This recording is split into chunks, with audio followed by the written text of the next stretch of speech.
Queen Elizabeth II, first queen to be seen. The anniversary of Queen Elizabeth II's death is on 8th September, and it's very much a time of fond recollection for millions in the UK and around the world.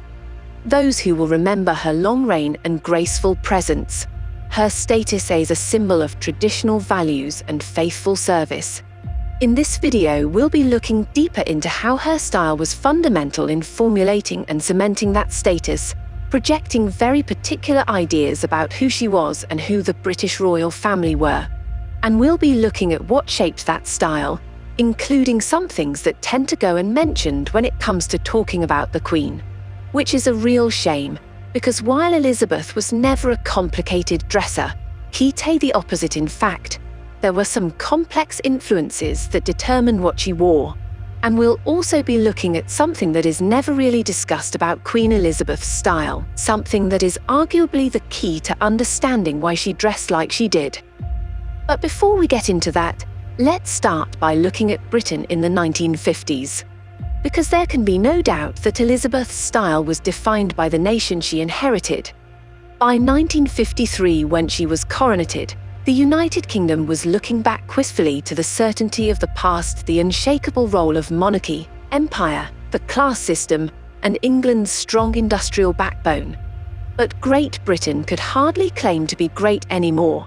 Reeling from the effects of 2 world wars, economic exhaustion, and uncertainty about its relevance on the global stage, the glory days were well and truly over.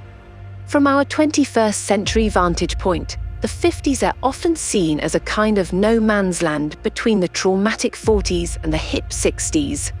But they were a fulcrum on which the past and future hinged, and in 1953, that coronation year, Elizabeth was very aware of changes rocking the UK and the world, and so, for the British public, young and old, she had to strike a fine balance.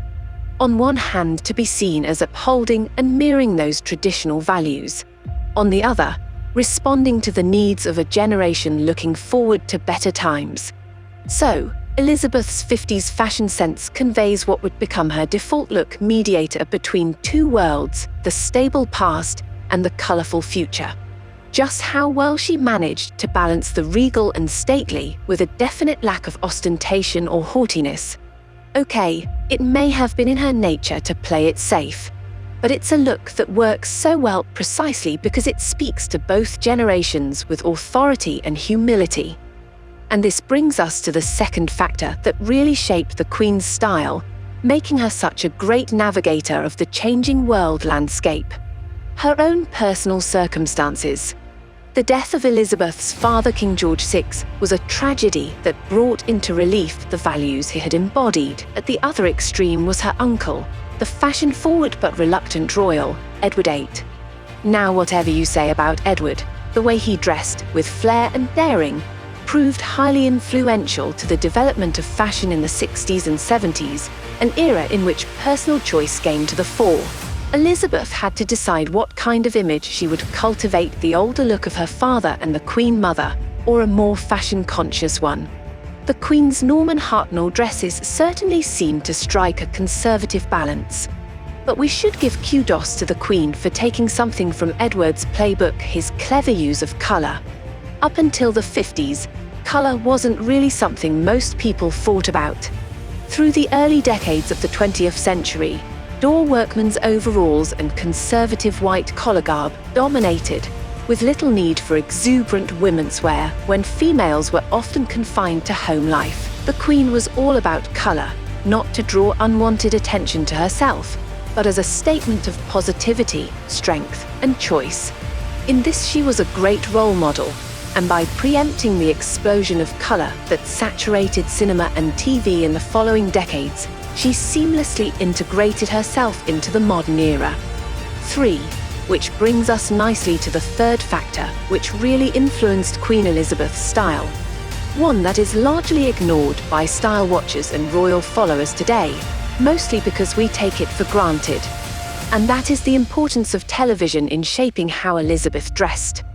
For the iconic movie stars of the era, Grace Kelly, Katharine Hepburn, Elizabeth Taylor popularity was based on their limited exposure in cinemas, goddesses on camera. Their lives were otherwise shrouded in mystery and wild speculation, but the Queen responded to the popularity of television, being the first royal to establish her reputation not solely by exercising aloofness and grandeur, but by her presence on the small screen, becoming in effect a household name. And the clothes she wore were pivotal, still regal, but less ornate, still of the highest quality, but less complicated.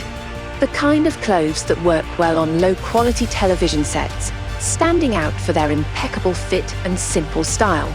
4. So, the Queen was the nation's first TV star, the first royal to dictate her image through the small screen, using colour and conservatism to serve her well. But while Elizabeth's understanding of the medium proved important in defining her appeal, it could be argued that it also eventually constrained her. Her look never really changed through the decades, as if she were always dressing for the 1950s. Was she dated?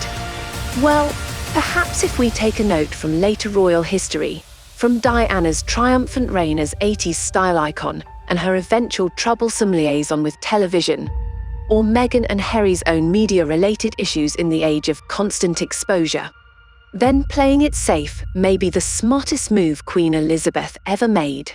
For herself, her family, and probably the nation.